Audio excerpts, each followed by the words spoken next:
ఈరోజు మనం గోదాదేవి కథ తెలుసుకుందాం. విష్ణుచిత్తుడు కుమార్తె అయిన గోదాదేవి దేవుడైన రంగనాథుణ్ణే వివాహం చేసుకుంటానని దీక్ష పూనుతుంది.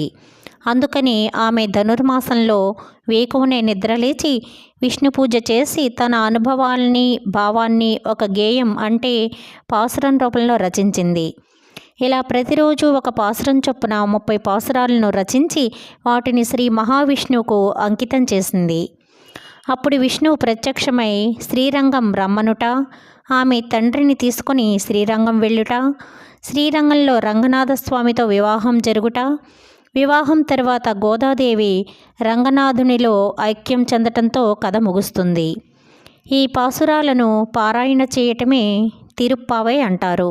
పెళ్లి కాని కన్యలు ఈ తిరుప్పావైను పారాయణం చేయటం వల్ల తమకు వివాహం జరుగుతుందని నమ్మకము. సర్వే జనా సుఖినో భవంతు.